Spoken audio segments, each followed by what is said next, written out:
Annyeong guys! Welcome to another A Day in the Life as a Filipino private chef here in Korea. And ito na naman ang mga ginawa ko today. As usual, pagdating ko, punta muna ako sa garden tapos check ko yung mga tanim ko tapos dilig-dilig na rin. Alam niyo naman dito sa Korea, di ba may 4 season dito? Magka-summer na kaya samantalahin na. Minsan lang naman sa isang taon nung makapagtanim-tanim. Mga harvest na naman tayo ng pang-salad natin. O ganyan kapag meron kayong tinatanim, lagi kayong merong kakainin. Ewan ko ba dyan sa Pilipinas, bakit hindi mahilig magtanim ng pangkain? Kahit pangkain lang, sa paso o sa garden, pwede na. At least araw-araw may makuha kahit pang ingredients lang, di ba? O ito, tumutubo na yun. Binaon ko lang yung ugat dyan. Yung palabasan natin, marami ng bulak-bulak, meron ng tumutubo, mabunga.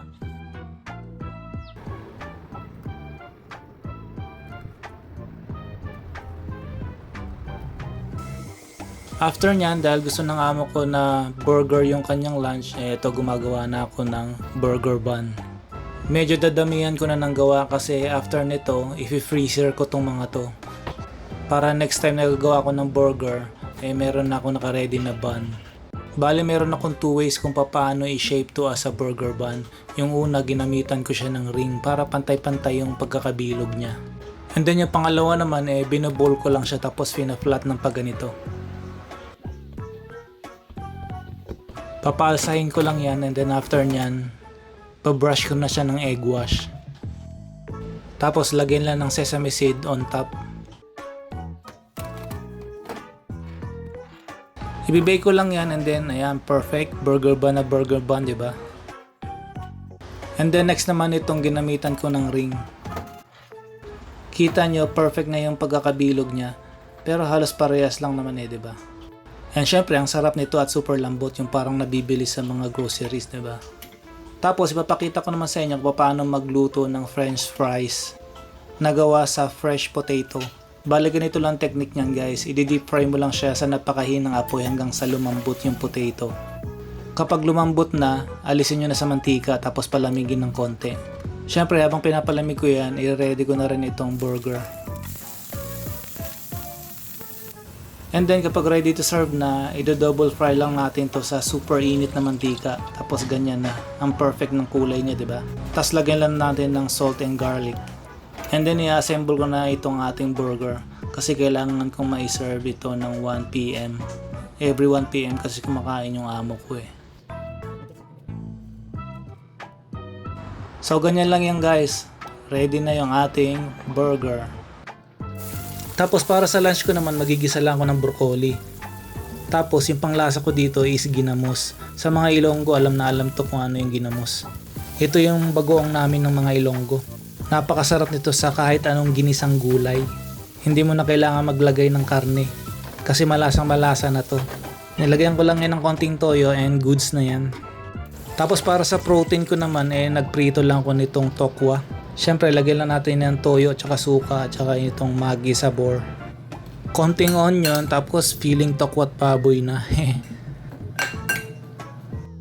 Ganitong oras na talaga laging lunch ko kasi alauna kumakain yung amo ko So, laging late na rin talaga yung lunch ko.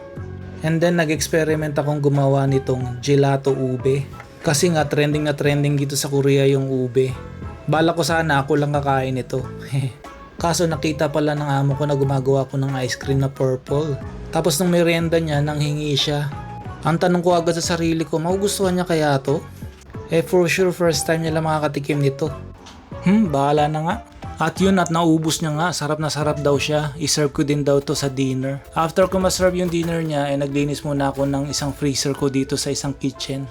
And then after niya, nagluto na rin ako ng para sa kanilang dinner kasi 5 PM na.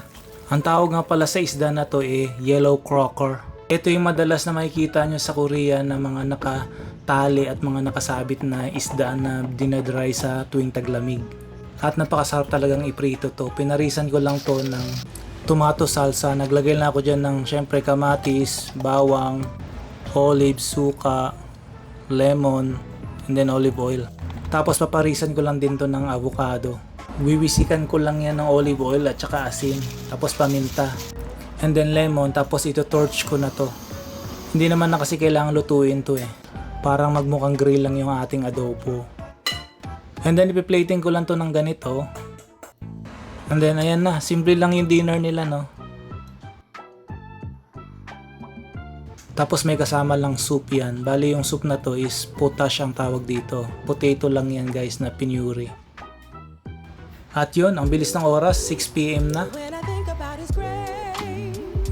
Ganito pala guys yung summer dito sa Korea. Ayan, 6 PM na pero parang tirik pa rin yung araw.